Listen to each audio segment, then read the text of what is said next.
Dresaj de la ce? Dresaj se poate face la orice rasă, după părerea mea, inclusiv la caucazian, dar dresajul cel mai bun cred că îl face proprietarul acasă. Dacă nu are prea multă experiență, ar trebui să citească despre rasă, să documenteze, să meargă într-o expoziție, 2, 3, mai multe, să vadă exact cum arată un caucazian, nu să-l ia ca pe un moft. Și educația, educația începe în momentul când îți iei câinele. Chiar dacă nu are schema de vaccinare terminată, poți lucra cu el în curte, inclusiv când îi dai să mănânce, trebuie să primească mâncarea în castronelului. Ligheanului vrei să zici? Nu chiar în ligheanului. Castronelul e o chestie așa, da. hai, pe bune. Să știți că nu mănâncă foarte mult. Nu mănâncă foarte mult. Dar se încapă botul, zic. Da. Și dai o măslină pe fundul castronului. Nu. Doar cărniță și granule. Auzi, da, tu ai zis că ai avut câini întotdeauna, dar de ce te-ai oprit la caucazian? Păi așa am început, trebuia o rasă puternică. Da, cu unchiul atunci? Da, cu unchiul, o rasă pentru pază și după aia... De ce nu ți-a luat ciobănești german? Păi am avut tot timpul, chiar dacă n-am avut pedigrii, dar am vrut ceva mai puternic. Ai vrut ceva mai puternic? Da. Ei sunt foarte buni pentru pază și protecție. Și după aia, odată ce ți iei un caucazian, zic eu, te-ai lipit, nu mai vrei să-i... Zic eu, acum, poate subiectiv în privința asta. Păi tu l-ai prins pe Ciprian cu microbul, era deja contaminat, nu? Nu. Noi suntem de 16 ani împreună și mi-a plăcut și mie dintotdeauna căței, dar eu stând la bloc n-am avut ocazia.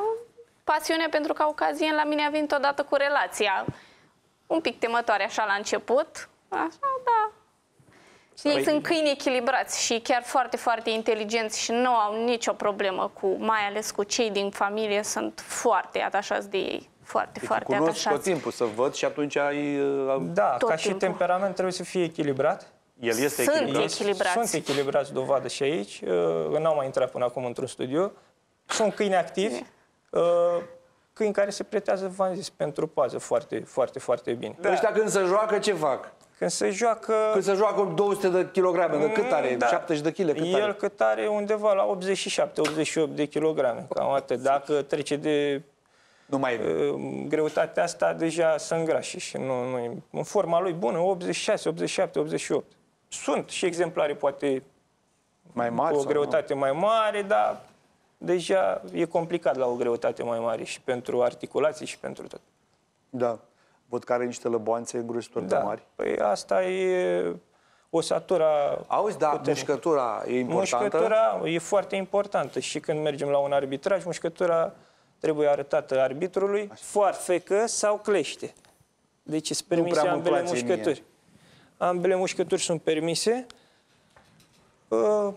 Culoarea ochilor trebuie să fie maro sau maro deschis. De preferat ar fi maro închis.